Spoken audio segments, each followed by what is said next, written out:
Okay, so tonight we're going to be talking about coaching with questions and then kind of specifically um, with helping your downlines um, keep their calendars booked or like book up their calendar. So I'll start the screen share and we can jump into it.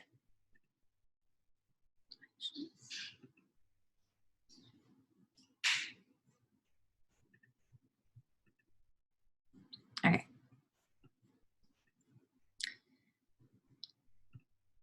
Now, got my notes on my computer, so let me think how I want to do this. Okay.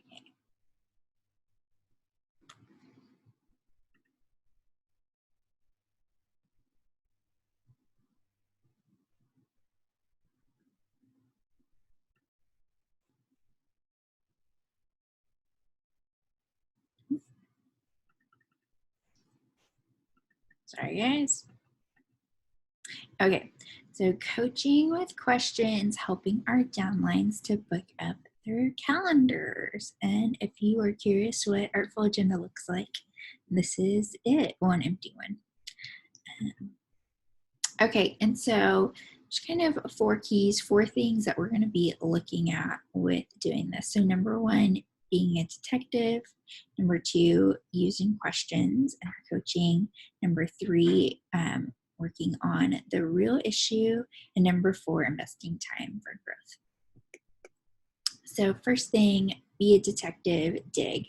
And so with being a detective, it is all about digging and digging and digging and digging, and doing this so we know the whole picture of what's really going on. And so that takes a lot of digging. Oftentimes our downlines, they might not even know how to answer honestly because they themselves like don't really get what's going on. So they don't know how to share the whole big picture. And so that's why we want to keep digging so we can solve the whole problem once we have the whole picture. And in particular, like I can't get bookings can mean a lot of things. And there can be a lot of different reasons why they can't get bookings. And so we want to dig into why that's happening. And so that is going to vary from like looking at their party page, seeing screenshots, asking a whole lot of questions. Okay, questions. So why do we want to use questions with coaching, instead of just like giving an answer right away? And the main idea is why tell what you can ask. And so, which can be hard. I don't know about you guys, but I kind of am naturally like a fixer. And so, somebody mentions a problem, and I just want to throw the solution at them instead of digging in. So it's all about slowing down, asking them questions, and not telling them, even though fixing really quickly is sometimes easier. And so the right questions may force someone to look at their situation from another perspective, which is going to which could encourage them for a breakthrough that they need to succeed. Questions are the best way to open up the dialogue, encourage active participation with that other person, and they are used to gather information and to clarify understanding. So questions can also help you propose a new idea or strategy. With questions, when we are a part of that learning process, it is going to stick with us more, and it's going to give them more ownership over it. And I don't know about you guys, but I sometimes struggle with criticism. I know not everybody does. Like some people are like, bring it at me. But that is something that I do struggle with. And so even with this like question back and forth, it is, I think, easier for that person to self-identify what's going on because they are kind of bringing the answer as you guys are digging together. And for me, when I come to those realizations myself, even though maybe I'm being led to that, it's so much easier for me. And so kind of the next thing, asking leading questions. And so you can kind of take them where you want to go. So if you're digging and you see something that is a red flag, or you're like, oh, this is what's going on, you can kind of lead them there. It's also possible to transfer ownership of a situation to the person being coached. So simply asking a question or like, do you think this is giving you the result that you need or the result that you want? And can really kind of help get it going. And this was another thing that was nerve-wracking for me with asking the questions is I was so afraid that we were going to be like asking the questions going through and I wouldn't know the right answer. And that's okay if you don't know the right answer. So you have your upline to reach out to, and it's okay to say like, I'm not really sure about that. Let me check on that and get back to you. Okay, so next question. So when it comes to no bookings, what are some questions that we can ask? And so these are not in a particular order. So some questions, depending on the answer of what you got to one question, you maybe go to a different question. So a great opening question is if someone says like, hey, Team Leader Susie, I can't get any bookings, or I have an empty calendar, responding back with, why do you think that is? And so this right alone can be really telling. They might right off the bat say like, no one in parties like ever volunteers to host. And so that right there, you're like, okay, well, that is like going to be some coaching through that bookings don't come, from post and explaining that, and then exploring like other avenues with that. Or if you might ask that and they might just say like, I haven't really been sending any messages. And so starting with something like that is going to help guide the rest of your questions. Another great question, how many messages have you sent? So they may say, like, oh, I've been messaging everybody. You say, okay, well, how many messages have you sent? Just like with our hostesses. If they say, I sent 5, then that's going to lead, our problem solving a whole different path versus if they said, I have messaged 200. Because that everyone can look really different. Can I see a screenshot of your message? So this, again, is helping us to be a detective, helping us to dig, look at the message itself. Is it a good message? Is it too long? Is it like full of typos? Is it, kind of an awkward message? Just seeing that screenshot is going to be helpful, along with even screenshots of replies when they've asked people if they would like to host, just like what we would do with our new consultants, seeing the replies that they're getting so you can help walk them through those hesitations. Are you sending the messages to people that are active? What time of day are you sending messages? So if they're sending them at 2 a.m., that might play into why they're not getting a response. Are you sending follow-up messages? And so not just like in their party, but even the follow-ups to their booking messages, and fortunes in that follow-up. Where are you getting the people to send your messages to? So this is going to help you kind of reveal, are they messaging people like past customers, people from parties? Are they purely in their friends group? Here is a big one. Are you getting bookings from parties? Are you having conversations with people during, before and during parties? How can you get people to see or send you a message first? Okay. So next, working on the real issue. So, when people come to us like, I have new bookings, it is easy to like throw out there like, oh, you should do the Bunnies, Baskets, and Books party or do a mystery hostess party. And that may be the answer. But first we want to, instead of first like throwing out a quick fix, we want to pause, we want to slow down, we want to ask questions, we want to dig and see if there is a bigger issue going on. Like we all know that empty calendars happen to all of us and have happened to us at like some point in our business. But we want to make sure that it's not pointing to a bigger problem. Okay, so I wanted to dig a little more into help.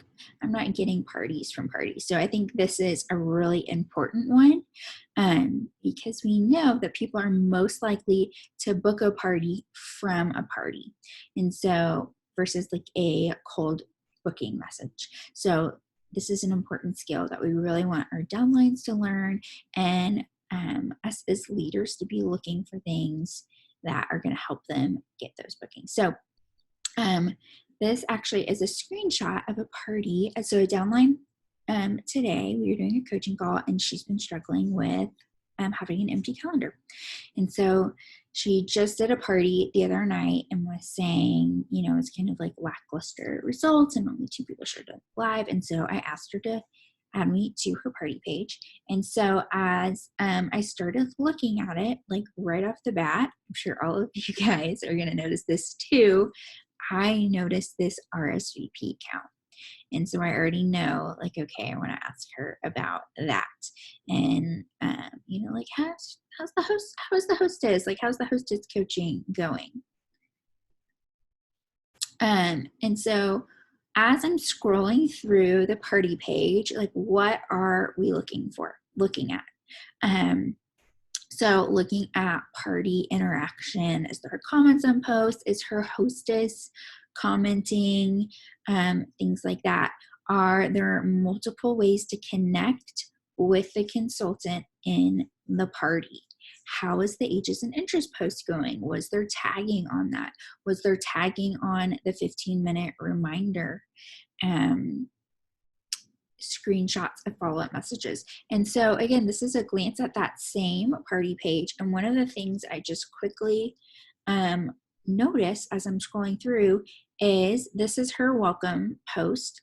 And so she also was doing her bunny party that night. So she was taking some posts from that. So I noticed that she did not do a welcome post, that people had to message her. Then I also noticed that she did not reply to her guests as they welcomed, as they came on the page. Another thing that I noticed kind of scrolling through, she did have some opportunities for them to connect with her, like, you know, like a game like Message Me, but she didn't include her messenger link right there for them to easily reply back to her. There was no ages and interest post in this party. And so with some of these things, I'm kind of making note of them to start asking these questions and to start leading through. And, you know, and it can even start as simple as like, how do you feel like the party interaction was? And her saying like, oh, well, only 2 people were getting involved. And then you can, again, kind of lead the questions through that. Okay, so we want to invest time now for strong growth. And so again, instead of just like throwing those quick fixes at them, we want to solve the problem. We want to turn the people on our team into a downline that thinks for themselves, that can problem solve for themselves. You know, if us as leaders, if we had like 4 bummer parties in a row, maybe all 4 of them were like $0 in sales, we would pause and be like, okay, wait a second, like what is going on? Like what has changed? What am I doing? Like we would take some time to self-reflect to see if something was going on. And so we want to teach our downlines to do the same thing. We want them to be independent consultants. Okay, so some resources too, as you're digging, if you're like, okay, we need some help, we need some backup, sending them some resources, things like that. So number 1, the bookings training course, that is like that Google Doc. There's some videos embedded in it, and they can work through it themselves. That is a great resource right there because it's kind of a lot in one. Depending on bestsellers or book bosses, but for both of us, there is a bunch of resources available either on your team page or academy pages. So for book bosses, it's on our academy page. For bestsellers, I think it's on your team page, might be on your academy page. And then another one that you may not know about is on the promotion group in Unit 3. It is all about bookings and sales. Actually, it might be unit 2.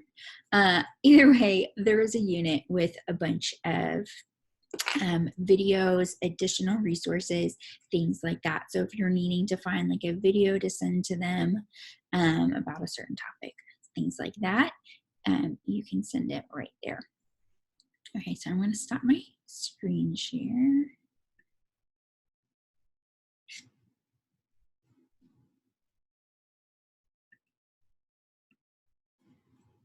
I can figure out how to turn it off.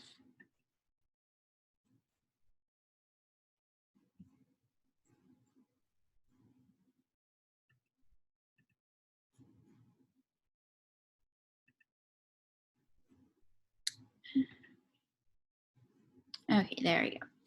Okay, so I think you guys are muted, but does anybody have any questions about coaching with questions or helping a downline that has an empty calendar or anything like that?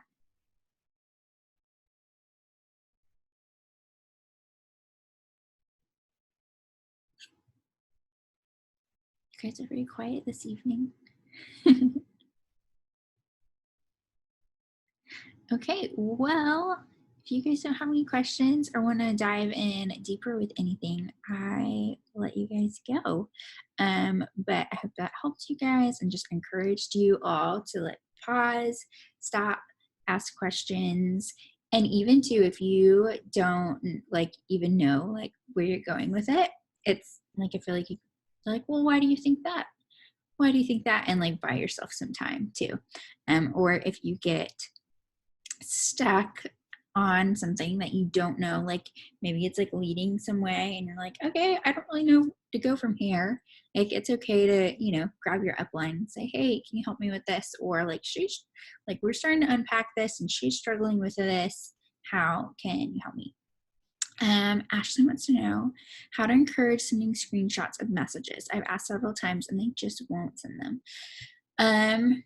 So I think when you can explain why you want to see them, it can help. I mean, and I do think there's some people that are like, I'm not going to send them, but explaining like, hey, would you mind sending over some screenshots? You know, like it helps me coach you and help you if I can see the full picture of like a conversation that is going on, not that, you know, I don't believe you or don't trust you or anything like that, but it just helps paint the whole picture. So can be the most helpful. I think for some people, if they realize the why, they're a little more open to it. Yeah, a lot of you guys are saying that you're guilty of the quick fix too, which I totally am.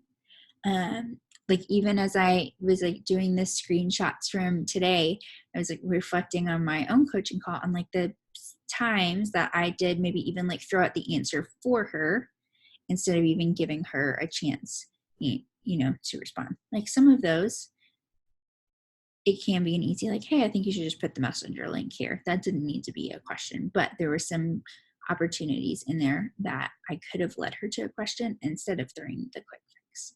And then there were some times that I did it well.